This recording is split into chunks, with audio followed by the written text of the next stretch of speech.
Welcome back, everybody, to the Premier Soccer Academy podcast. Today we're going to have a chat with Matthew and Richard about the European Super League and all the breaking news over the past few days, as well as Josè Mourinho getting sacked. So, where should we start off, fellas? ESL? Go for it, yep. ESL. Okay, well, I have a wee list here of how the events happened, a wee bit of a breakdown. We'll maybe just go through it part by part and just chime in whenever we have something to say, so this could be a pretty quick one. Okay, so the whole thing kicked off Sunday 1 o'clock ish, whenever news broke that 12 clubs have agreed to take part in the European Super League. Details emerged that there was not going to be any relegation for the founding clubs, and they're only going to allow 5 other teams, and they got to pick the teams. So what's your thoughts? Well, I was out on Sunday afternoon, and I didn't kind of find out until I came home about 4 o'clock, and they were discussing it while they were commentating on the Manchester United game. Yes. So I had to kind of go back through Sky Sports Instagram and Sky Sports News and try and find out, what the big deal was.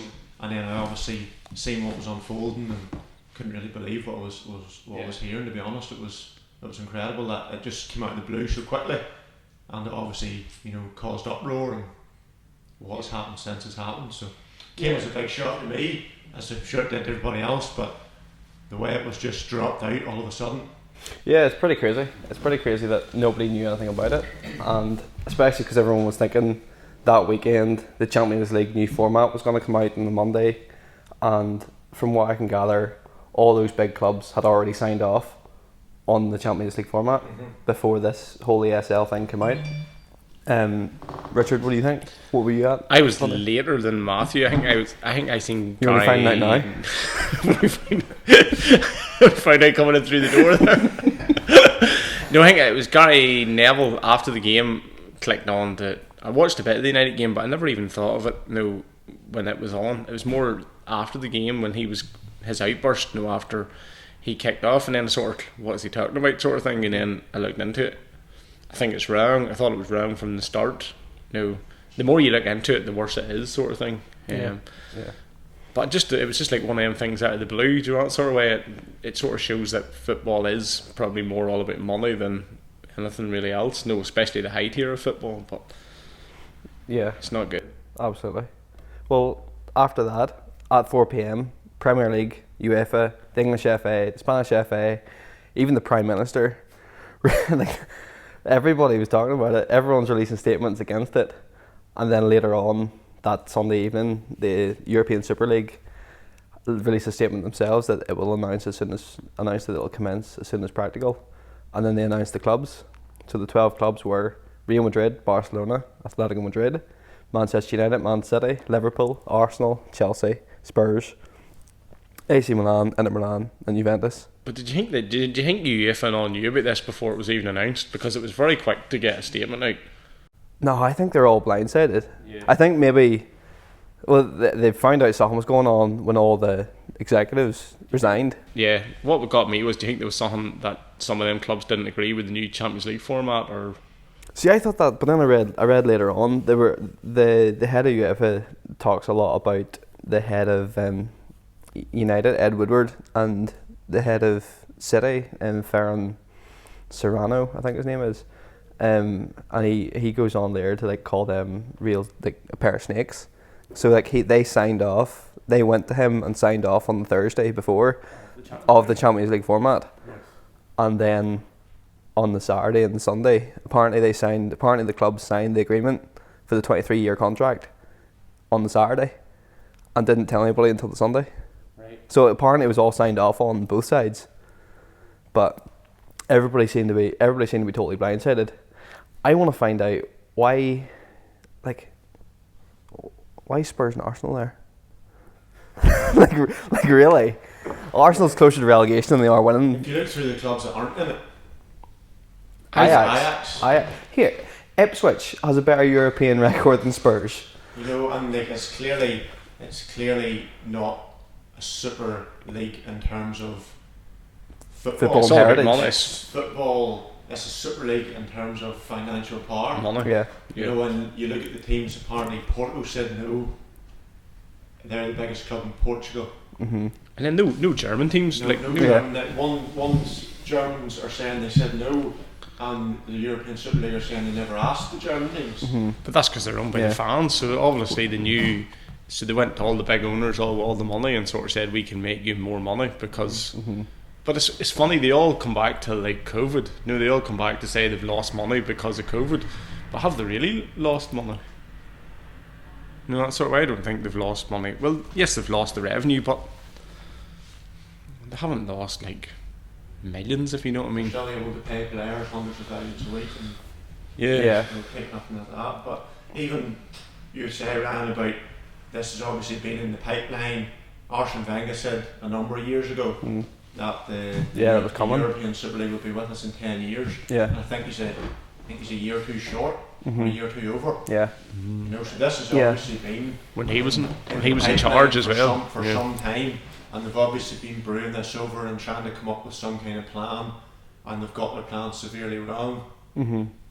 And now that the Real Madrid chairman and president, who seems to be the key man behind this, has said it's on hold, and it will definitely come at some point. Yeah. So they're not backing down, even though they have shook the football world. Yeah. They're not backing down. But he can't back down. I don't like who's like at this moment in time. The 6 English clubs have left. AC Milan has left. I think the rest of them are technically still in. Like Barcelona need to be there.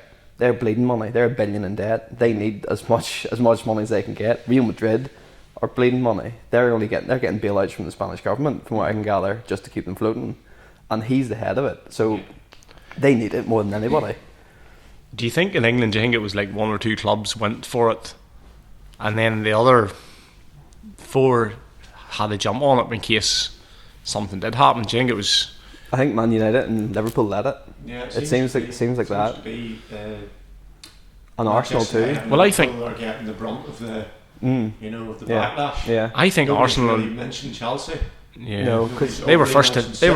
Chelsea were first to leave. If you know what I mean. If you go by the followed by City, but it seems to be Manchester and Liverpool are getting the brunt of the backlash from supporters, and they're on the news the most, and they're in the headlines the most. So I don't know where that's because they're the 2 biggest clubs, or what they say they stand for, they've went against. But it seems to be the Henrys and Ed Woodward that's getting the most stick for what's happened in the past week. Yeah. I would say part of that is because they're the biggest clubs, and they're the clubs with working class heritage. You know, they're all miners and dock workers and all that started the clubs. But I can see why Arsenal and Spurs have jumped at it if they've got asked, because they haven't been like Arsenal haven't been in Champions League football in a number of years.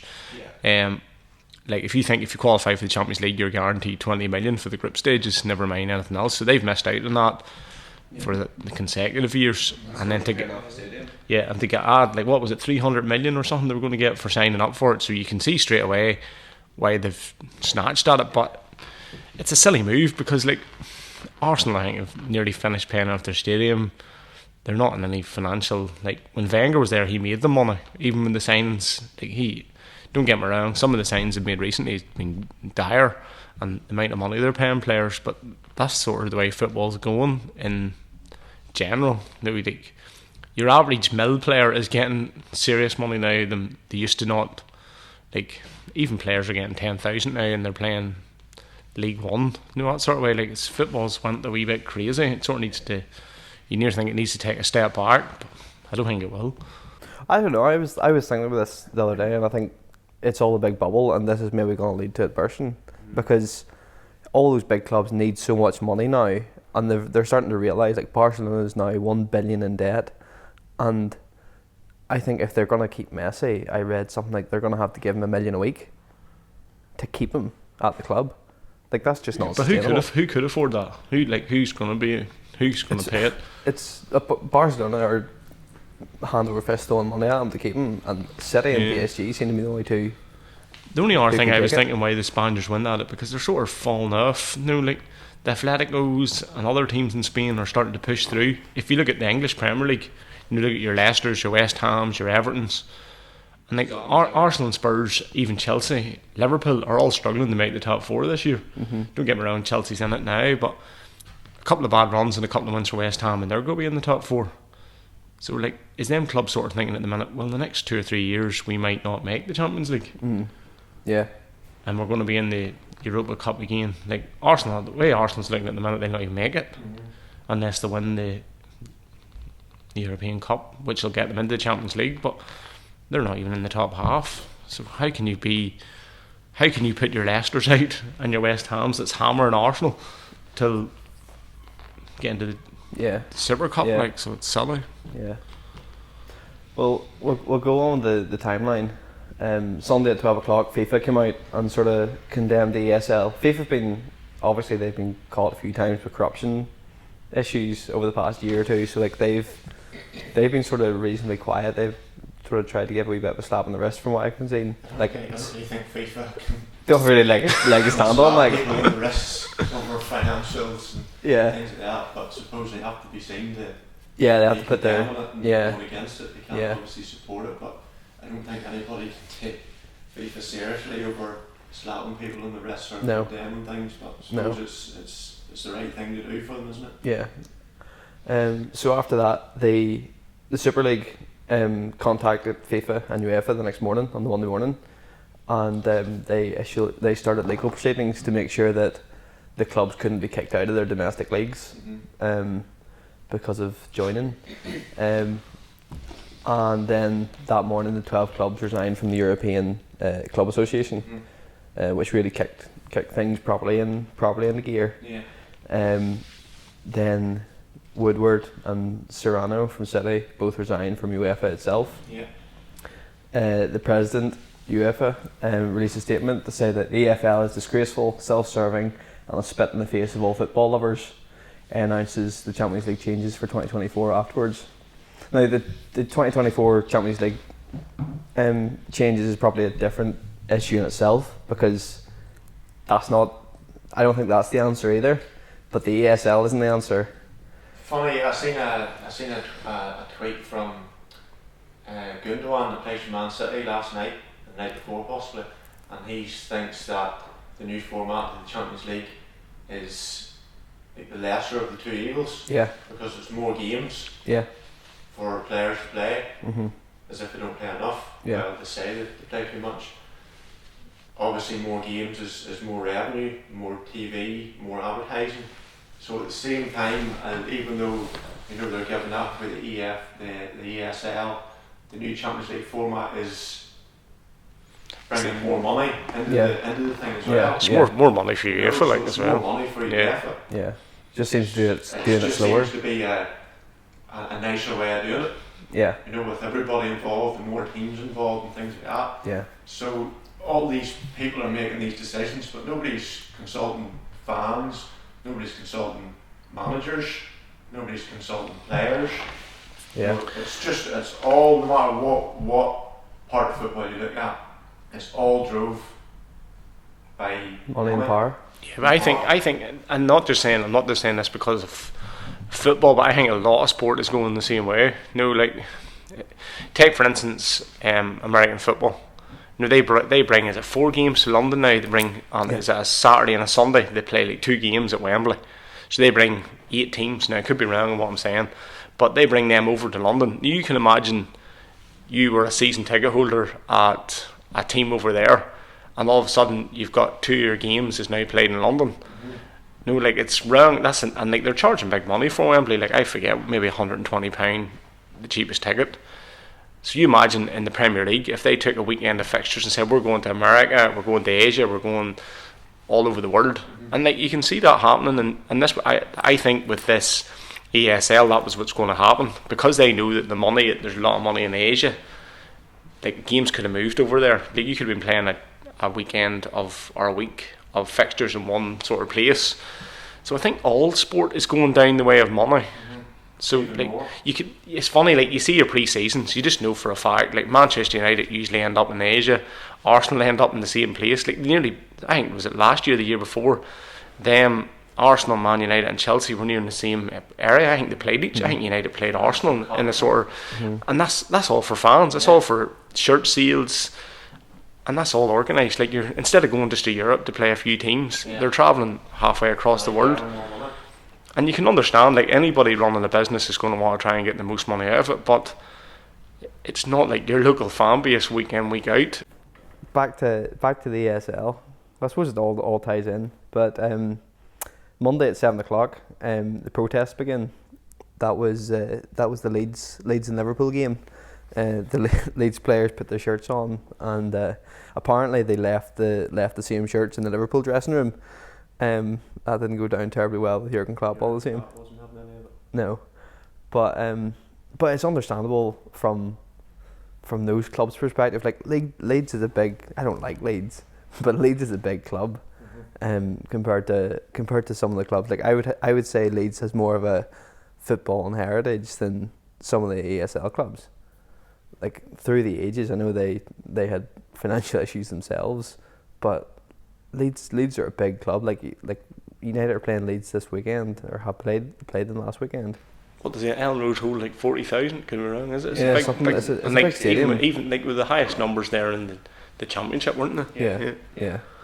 But I don't know if those players are thinking selfishly, like, why are we not in it?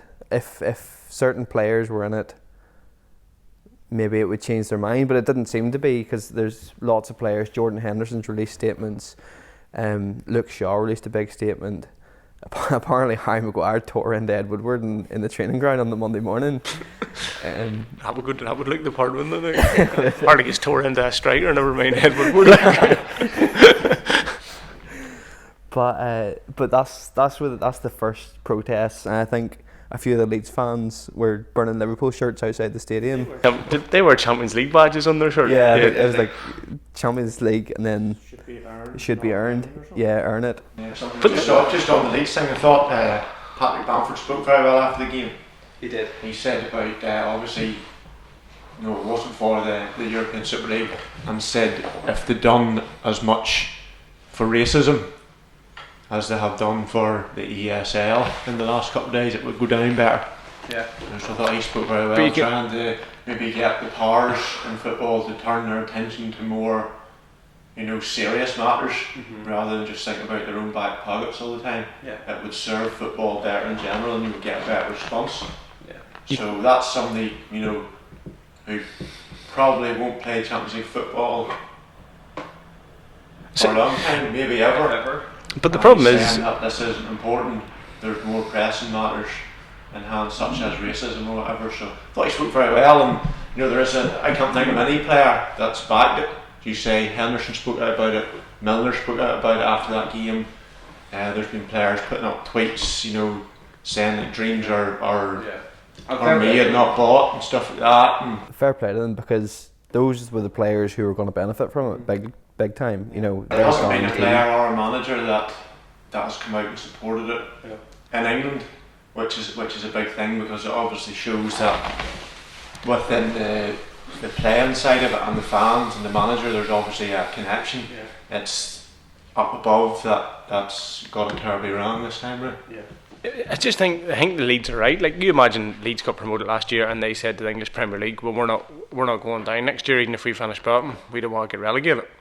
Like, that's what it's like being in the ESL. Like, if you finish bottom of the league, you're still in it. Sure, it's ridiculous. Yeah, what's the point? Yeah, like if you were sitting bottom of it and you knew in the last 2 games you had nothing to play for, well, sure, you just send out a squad 18 that don't care, or like young ones. No, it's completely wrong. No, if you had nothing to play for, why would you? That sort of goes on to what's next. On the Monday evening, Perez did an interview with Spanish TV to sort of justify the ESL, and he made a statement that the whole project of the ESL was to save football at this critical moment, and that they have found that young people are no longer interested in football, and with the ESL being its own governing body, like the clubs govern themselves, they can change the rules as needs be. So they could try things like shorter games to see if people are more interested in football. What do you think of that? He's saying that 16 to 24-year-olds especially aren't interested in football anymore. From a PSA perspective, what do you think? From a PSA perspective, well, I suppose we have a few 16 and 24-year-olds, but every kid we have is football crazy in this country. Yeah. Even if people don't play football, like there is hardly anybody that doesn't follow some sort of team. Yeah. Do you know what sort of way? Even casually. Yeah, like they don't have to play football. Do you know what sort of way? I think young ones do. Yes, I would say that category he's talking about is harder because sometimes you find when kids get to 16, 17, they can drive, start to work, they can make their own choices. They do go away from football, but most of them come back or they follow a team on a Saturday or... It's maybe a Spanish thing. Maybe. Obviously it's hard for somebody from a different country to speak for... See, like, I think unless you've played... Like, I think unless you've been to England and you've played an English Premiership, an English Championship, it's completely different than Spain. It's completely... it's a completely different setup. Yes, your Spaniards are still really passionate about football, but like I know, like you ever been to Newcastle game? It's like a religion over there nearly. You know that sort of way. Like if Newcastle lose on a Saturday or the weekend, Newcastle City Centre would be stayed on a Saturday night. You know that sort of way. Well, if they win, they're really passionate. But you know that sort of way. Like no. Well, like there's a banner in Old Trafford that's Trevor and MUFC's My Religion. Yeah. It is a religion to a lot of people. It's what they do on the weekend. It's what they do during the week. There's people never miss a Manchester United game. There's one of the guys from did you ever watch the Arsenal fan TV? There's one of those guys like all three people laughing. That's yes. Yeah. like they're definitely over the top, those guys, but they love Arsenal. Like there's one of the guys who I can't remember which one. He used to always show up to the Arsenal games 15 minutes late, and he used to get an awful lot of abuse for it. And then eventually he was asked, "Why are you showing up 15 minutes late?" He's like, "Because I went to watch the under-23s, and then I saw the women's game, and the women's game finishes 5 minutes into the men's game." So like they're hitting every single Arsenal game that's going. Yeah. Like they love the club. We say for sitting watching the women, it'd be a better game. They turn up maybe 50 minutes late, they went 2 or 3 down. See if we're not even turning up. It would have been interesting to see what Perez's statement would have been if everybody had reacted to it the way they wanted them to. Yeah. To me, it seems like when they released this thing, for some unknown reason, did they think it was just going to be accepted as a normal thing? And now that it's obviously caused what it's caused, are they trying to come up with some kind of reason, some excuses, whatever it is, to try and justify it? Yeah, I don't think it's a starter. Like no, I really don't. Like, if that's what the fans are coming out and they're still protesting, they're not breaking the United's training ground there. And sure, United even have pulled out and they're still protesting. Yeah. So you can see United and them 6 teams getting hit in the pocket for a while. Like I've talked to numbers of people saying, well, we're not going to buy a shirt until things get sorted. We're not going to go to Old Trafford. We're not going to the Emirates or Anfield. So you can see like it might start to hit, and I think they need hit. Do you know that sort of way? Because like if you look at the Arsenal owners are worth £8.5 billion. It's completely wrong. It's all about money. It's nothing to do with football. If it was to do with football, this would have come out like as a stage. It wouldn't have been just sprung on you, like an attack. Okay, so after the Perez interview, Tuesday at 2 p.m. the next day, the other 14 Premier League clubs came out with a statement saying that they're not on for this, pretty much, which led on to Bayern Munich announcing that they will not be taking part. But Bayern Munich are a 51% fan-owned club, so you wouldn't have expected them to. Then Tuesday at 7 p.m. is really when things properly kicked off. That was the Chelsea versus Brighton game, and the Chelsea fans wouldn't let the players into the stadium. That's probably when it started crumbling. Really. But did they not announce before that game that they were? I don't think so. I think it was during the protest. I've seen a video of during the protest. They must have got news that they pulled out, and they all were. Yeah. You're celebrating. Yeah. This is why Peter Cech's trying to put about 200 people off the road. It's just what's happened in the last week has just been mental. Yeah. And when you say on the other 14 Premier League teams coming out with a joint statement, they refer to the top six as it is as the scum six. Sure, that's good that we're not in that. We're about 11th or 12th. So that's it's Arsenal then. So we're not scum then. We might join it, but we're sitting in 12th. Like so that's what that's the picture that the that's the feeling top of the other six clubs has given the other six, the scum six that are on Talk Sport and being referred to. So that's it's not going to make well for future dealings or meetings or whatever. I think in the past few days that the Premier League clubs have been, the executives have been removed from all their Premier League committees, and the other clubs have pretty much said we can't trust you anymore. Yeah. Which is fair, because they've totally backstabbed. Some crack went to a game like Leeds versus United. It's just boys just slide tackling, breaking by. Watching Graham Souness play football again. It's gonna be. I'd love to get Vieira and King back, like who's playing the United Arsenal game, just be kicking the knife out at each other. Is that what it's going to come to these last? What is there 6 games left in the league? Bring Van Nistelrooy in retirement. The 14 other Premier League clubs going to gang up against the top 6. Arsenal have no team left. Half them boys go down like a sack of spuds anyways. That's what I'd love to see happen. You know what? So just all not that anybody, not trying to be anybody gets injured, but I'm just saying like just 2 or 3 weeks on the sideline. Yeah, like go hamstring. Chairman all fighting in the stands and all, just a bit of like a normal weekend. Back to Newcastle League football, because there's no there's no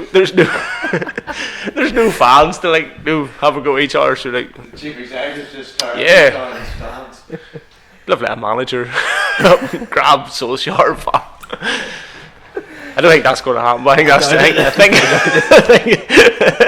would be big crack, like, do you know what? Would be. I'd love to see that. I'm trying to think like a good one of them 14 who would be absolutely the best at sort of fighting. It also looks a bit of a bad Brit. Burnley. Sean Dyche. Sean Dyche wins.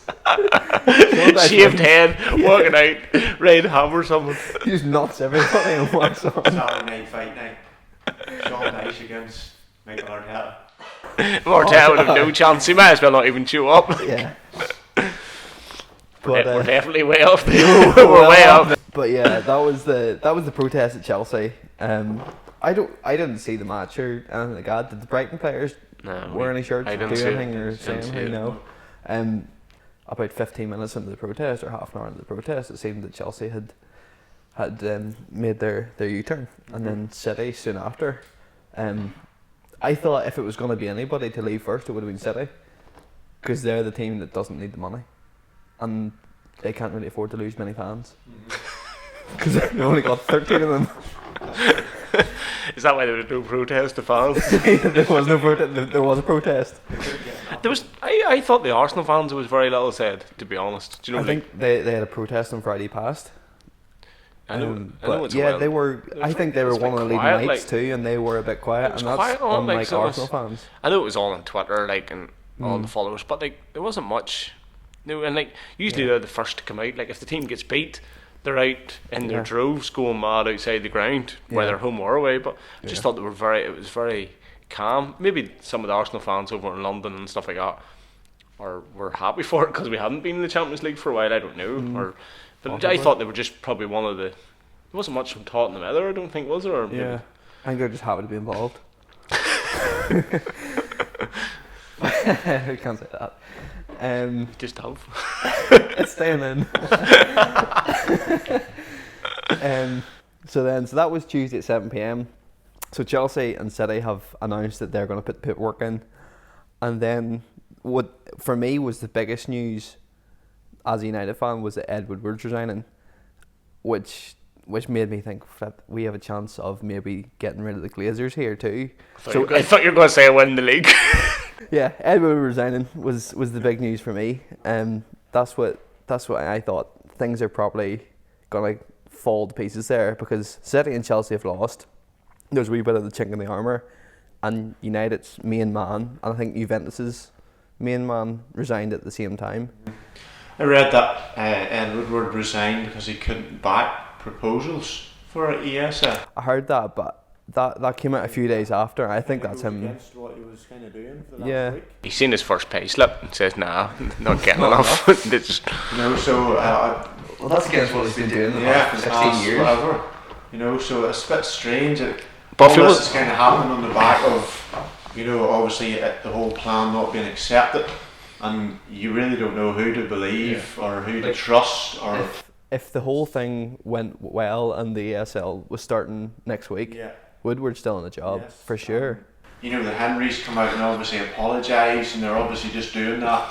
They wouldn't have apologised if things had went well. Yeah, they're just trying to pacify the it's fans. just all kind of, to, I was going to say paper over the cracks, but there's a lot more than cracks now. And it's just kind of cover up what they were trying to do, or trying to, get back the fans' trust or whatever. But it would have been interesting to see how quickly it would have happened if everybody just had said, dead on, 100%. Yeah. We're all good with that. No, nobody would have been resigning. Would it have started by the start of the next football season, which is obviously August, September time? But obviously now there's people resigning, there's people come back and apologise. It's just a total mess at the moment. Yeah. It's just showing them up for what they really care about. As Neville says, they don't understand football in this part of the world. They don't understand the fans and what it means to them and the history and everything. They're just obviously there for themselves, and it's been very clear over the past 7 or 8 days of just what's happened. Yeah, well, they're all foreign owners and they don't know football. Like, there's a story of whenever the Glazers bought United that Rooney scored in the Champions League. I can't remember who it was against, but it was the Glazers' first game watching Manchester United. Rooney scored, ball was in the back of the net. The Glazers turned to I think it was David Gill at the time and asked, what happens to the ball now? What do they do? In American sports, they get a new ball. It's, they didn't think that they go pick the ball up and start again. That's right. I was at the Emirates watching a Champions League game one night. These four pushed in, 20 minutes gone in the game. A family, 2 adults, 2 kids pushed in, sitting watching the game, doing my absolute head in, not knowing the rules. Blah, blah, just talking away. Cleared off then at half time to get a feed. Walked in again at 50 minutes. Arsenal scored. And they wondered, what, as you said, what happens here? And then at the 70th minute, they just got up and left. Now, they've probably paid massive money for their tickets off a tour operator, and don't have a clue about the game, but it's just good. We'll go and see a soccer game and then stuff like that there. But it ruins, there's locals that can't get in to watch their own team, and I think that's a big thing in London. A lot of tourists are in watching the game just for, it's like going to the theatre. We'll go to watch a game, which takes away from it. But Arsenal's happy enough to take their money. So well, that's it. And you can't stop them either. You can't stop them because they're not. But that's the same. That's what I'm saying. Half the owners don't even have a clue what's even happening. I would say if they brought them in now when VAR's been introduced, it'd be a complete farce. They'd be thinking what really is happening here. Well, probably the ones who do know football don't know what's going on anymore. That's true. But yeah, so that was the big news, and then obviously 11 o'clock on Tuesday evening, Manchester United, Liverpool, Spurs, and Arsenal all announced at the same time that they were leaving. And I think the next morning or the next day at 12 o'clock, AC Milan announced that they're leaving. I don't think that Real Madrid and Barcelona, Atletico, I think the others have officially announced. Really, Spanish teams are the only teams left. Yeah, I'd never heard much about Inter Milan. I don't think anyone really cared. But it's took that kind of reaction for the 6 clubs to. But it shows what the state of football is. It's all billionaire owners and £1 billion. The Zone were going to get the broadcast rights for $3.5 billion a year. Who was? The Zone. They're an American broadcasting company. Everything seems to be very much American based, isn't it? Yeah. American owners, American TV, whatever, and they're. And it's American style of play. Yeah, too, they're looking NFL's no it's the relegations. same as MLS in America. It's very much a chosen amount of teams that are going to get the most viewers, have the biggest fan base, have the biggest commercial value, the biggest financial power. Yeah. And that's really what I think they're trying to turn. Yeah. Yes, 'cause the more you talk about it and the more you look into it and the more you kind of explore what could happen, and what they were thinking. Yeah. It's the crazier it sounds. There was another piece of massive news that nobody's really spoken about. Is this about PSO kicking off? No. It's not. No. It's not. Josè Mourinho got sacked in the middle of all this. What do we think? Danny Levy's very smart, isn't he? I picked his time well, didn't Yeah, timed it well. Everybody in the world talking about the Super League and everything else, and he just casually, Drops a bomb. And gets rid of Mourinho, and it literally was talked about for about 5 minutes on Monday morning on the talk shows and on social media, and even whenever they're interviewing Mourinho, they weren't asking about him getting sacked. They were asking about what do you think of the Super League. And the poor man was packing the stuff into the house car and head away again. I don't know what to think of it, to be honest. People say, it was coming and he should never took the Spurs job and everything else, but I still don't understand the timing of it. Josè Mourinho was sacked 6 days before a League Cup final. Spurs need a cup. Josè Mourinho has never lost a cup final before.